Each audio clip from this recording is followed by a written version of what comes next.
In his first visit to the United States as India's leader of opposition, Rahul Gandhi is traversing through Texas and Washington, D.C. with an aim to what he said is to engage in meaningful discussions and insightful conversations that will strengthen the bond between the two nations.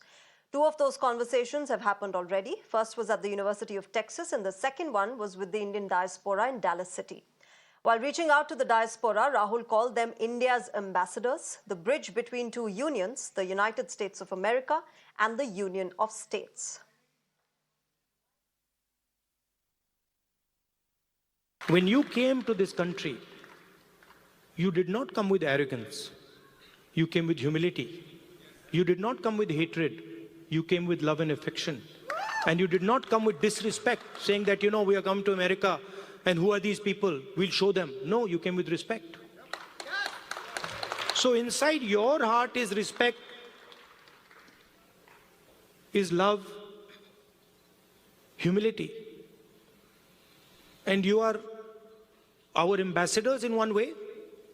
You're the bridge between these two unions.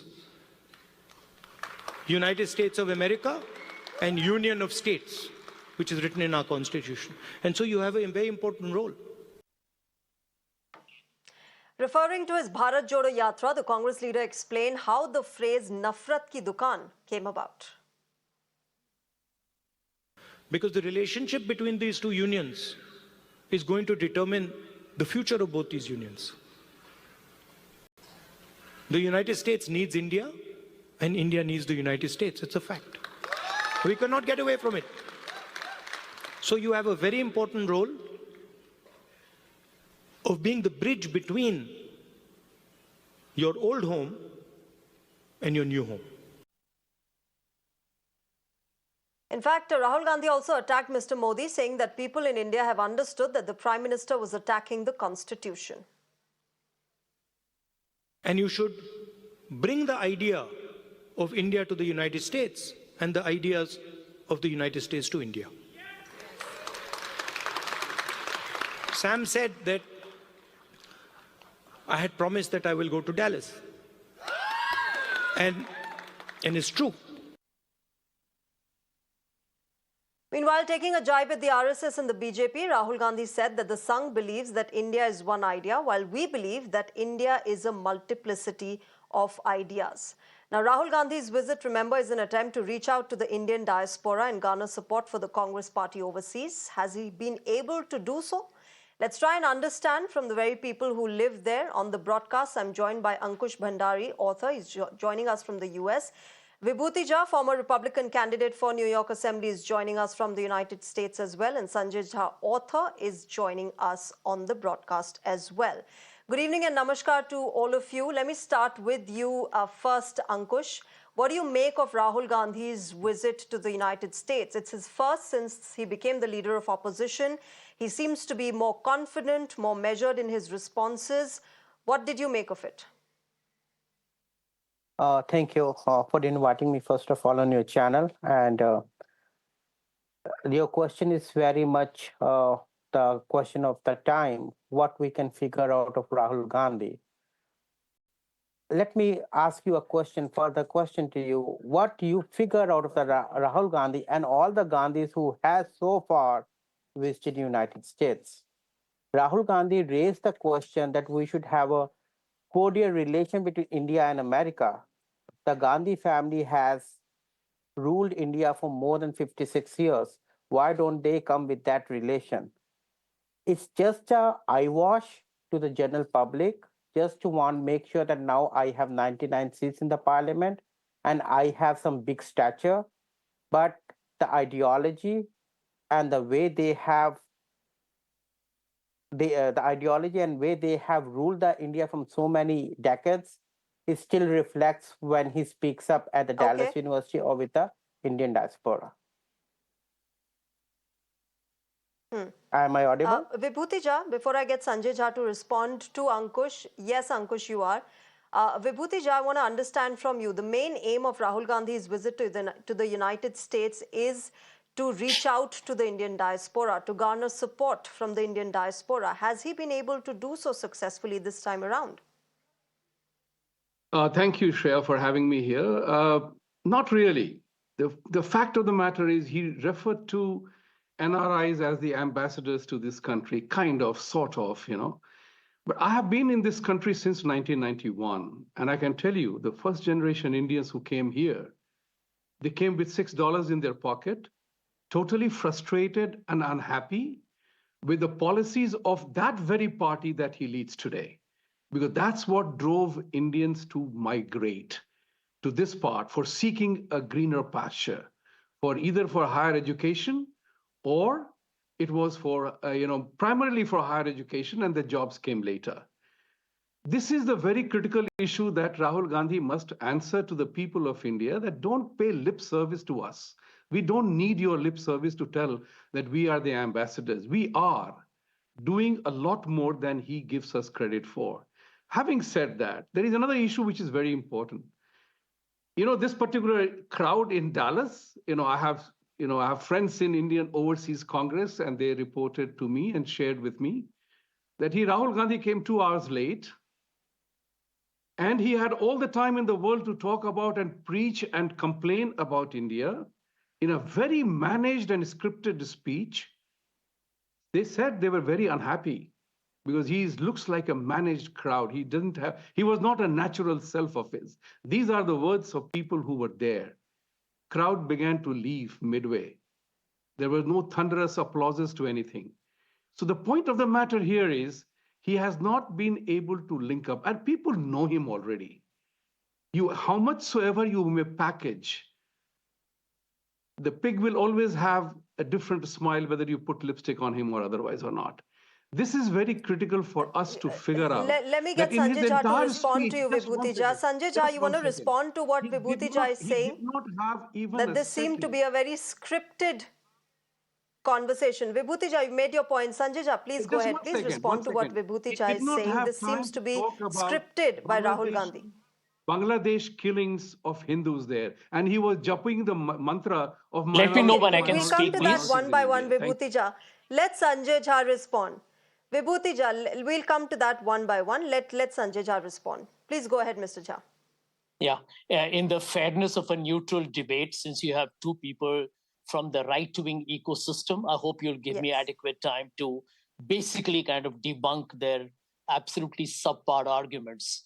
Number one, to understand what Rahul Gandhi said. And just at the outset, let me say, Sanjay Jha, sorry for interrupting you. We did try for people from the Indian Overseas Congress. Perhaps they're traveling, so we couldn't get anybody right now. But hopefully we will in the near future. Please go ahead. Yeah. So why don't we still make the debate neutral and give me adequate time to kind of give a rejoinder to both the people from the right-wing ecosystem. Point number one, to understand what Rahul Gandhi said, we need to first establish the first hard truth. Narendra Modi's legacy over the last 10 years to India is fear, divisiveness, hate. He's the most polarizing and disruptive prime minister in the history of India's democracy. I'll give you one example. Look at the case of Aryan Mishra, a young 12th standard boy who drives out with his family late into the night, is hounded in a 30-kilometer car chase and shot dead by cow vigilantes because they suspected him of carrying beef. Hate proliferates. And this is exactly what Narendra Modi and the BJP and the RSS have done to the country. You see, the tragedy of all these people today who are looking very rattled on your program with Rahul Gandhi is twofold. Number one, as a leader of the opposition, he's a shadow prime minister. Number two, Narendra Modi, after 10 years, has not had the courage. Can you imagine a prime minister of any democracy not having the courage to hold a single press conference? And let me tell you the third reality, which is that Rahul Gandhi is introducing into politics a decency, an honesty, an integrity, and a compassion, which obviously Narendra Modi and the BJP will not understand because they are busy issuing orders in Uttar Pradesh and Uttarakhand, which will basically prohibit the minority communities from living and doing their livelihood without being hounded and harassed. And one word to both these gentlemen on your program. You know, I actually am astonished at the biggest hypocrisy of these NRIs who support Mr. Modi. In the United States, they want all the minority protection. They will want to get all the benefits and rights which everybody gets, because you know what? That's what Constitution is about. But sitting there in America, holding a passport which is of the Uncle Sam, they will lecture us poor people in India about how we should run our democracy and how we should manage our minorities. I heard Mr. Bhandari and Mr. Jha, and I'm appalled and aghast at the duplicitous double standards and the hypocrisy of people who seek minority protection in America but hound the minorities in India through vicious propaganda, through ugly trolling, and through, in my opinion, indulging in the most crude kind of conversation that doesn't even deserve a dignified response. Okay. Okay. Ankush, you wanted to respond? That's Please the go ahead. Yeah, I want to go ahead. Did Narendra Modi ever have the emergency declared? Did Narendra Modi ever sacked any government, whether it's Modi government in any states or it's anti-Modi or means opposition government? Did Narendra Modi ever use, I don't want to use the words which Congress have used against Modi and its leaders, even when he's in the seat of Prime Minister? Did Narendra Modi ever shake hand with the enemies like Congress has done with the China and it's an, if I want to unearth the history, it will take Ankush, hours, right? Ankush, you know, we're talking about how Rahul Gandhi's visit impacts the United States diaspora. And, you know, just to give him that benefit of That's doubt, what I you know, want to perhaps tell Rahul you Gandhi's here. politics can be different from his predecessors, right? No, it's not the different. Let's just take a wine look in a, at it from a fresh perspective. ma'am, it's the same wine and it's a different bottle. Earlier, the same policies were being played by her grandfather, grandmother, or great grandfather, I will say, and grandmother and father. The same is over there. He said that we are sitting 10,000 miles and we don't know, we want to write for minorities. We want minorities to have. America is a democracy. So you don't teach us the Constitution of America. First of all, Mr. Jha. Number second, Okay. which one second, ma'am, give me 30 seconds. Which minorities you said in India are, which is already the same population as America? Stop playing this stupid and don't think that we are imbecile here. Okay? World is one. The social media tells us what's going on. So all your these crappy ask and Okay, you've made your point, Ankush. Let Sanjay Jha respond to you. Well, you know, I can tell you the gentleman Please is go ahead, clearly Sanjay Jha. very disturbed. You see, truth hurts. And I can tell you that Truth from the doesn't way he's hurt, life rambled hurts on, because he's lies making. travel half the world when the truth I is don't. putting on the shoes. And I people will Ankush, like not you've made your indulge in a point. tell slugfest lies with to this others Ankush, man. you've made that your it point. Please embarrasses let us Mr. here in Jha. America. Well, People like did you realize? Ankush, let's have a dignified, healthy conversation here. This is not a show where you yell and shout. Please, let's have a constructive discussion here. Sanjay Jha, please respond. Sure. I think the gentleman has lived far too away from India to know that we have been having for the last 11 years an undeclared, unofficial emergency in this country. You will not know because the right-wing conspiracy theorists live in a world of their own hallucinations, and God bless you. Feel happy, stay there. I have no interest in lecturing you on American Constitution, bro. Please do not lecture me on my Indian Constitution. I live in my country. I'm not like you gentlemen sitting in the soils of America. Okay. Don't lecture me how we should live in a country, okay? And you don't lecture us. And so let me tell you this. He has to put his tone down. Yeah. Okay. So please get this very you don't clear. dare to lecture us how we have to live and Okay, how we have you to both say. of you have made your point. Let me go across to Vibhuti Jha now. Vibhuti Jha, you know, the BJP and the critics of Rahul Gandhi here are saying that because Rahul Gandhi said that the fear of Prime Minister Modi has gone after the Lok Sabha elections here, it is equated by critics of Rahul Gandhi and the BJP to insulting India on foreign soil. How does the Indian diaspora see leader of opposition coming to America and criticizing the government? Because that's the job of the leader of the opposition, right? To talk about what the current regime is lacking in. I would sincerely urge you to go back into the history of democratic countries, visiting other democratic countries. I have not known of any leader of opposition from any democracy going to India and criticizing his country back home. This is something remarkable, Rahul peculiarity. And I'm disappointed with my brother Sanjay Jha there that he's casting aspersions on us living abroad.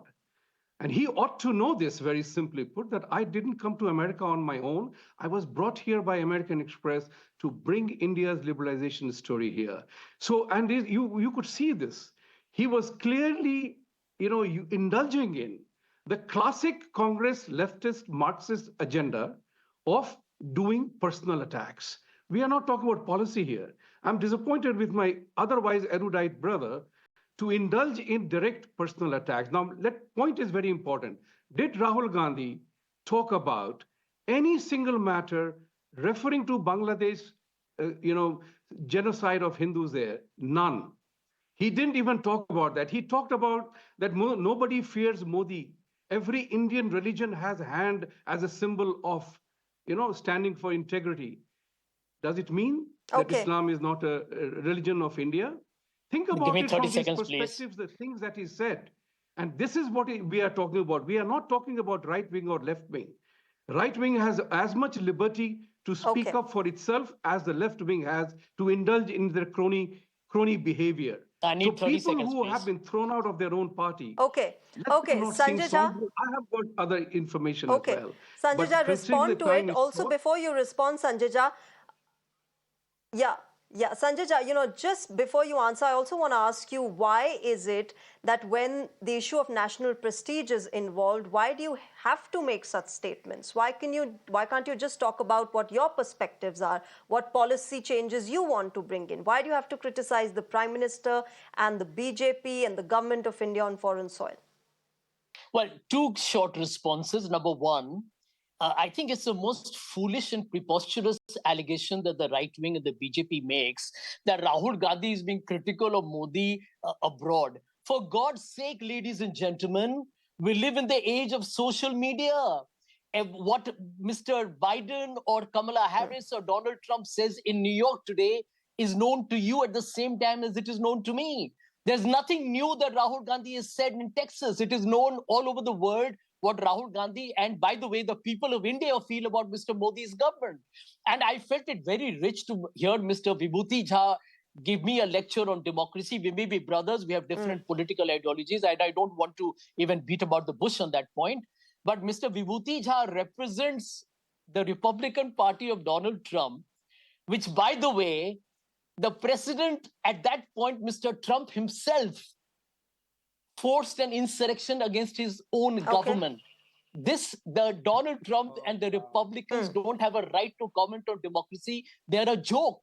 In fact, for a president who was indicted and who has 34 or 40 felony charges, it's rather rich to give others a lecture on democratic principles. The truth here is very simple, that Mr. Modi, let's get back to Mr. Modi. Mr. Modi is actually now understanding that unfortunately for Mr. Modi, the times are now looking rather bleak and dark, which is why Rahul Gandhi said nobody is scared of him anymore. The Supreme Court has begun to call out this government on bail and the washing machine, entire model of threatening the opposition. And I think the people of India have begun to assert themselves. They're asking questions. They're not scared anymore. Jha. Okay. All right. I have paucity of time. I'll have to wrap it up here. Thank you very much to you, Mr. Sanjay Jha, Mr. Vibhuti Jha, and Mr. Ankush Bhandari for joining us, gentlemen, on Mirror Now and sharing your perspectives. Of course, at Mirror Now, we will keep getting you the latest from Rahul Gandhi's visit and other international updates.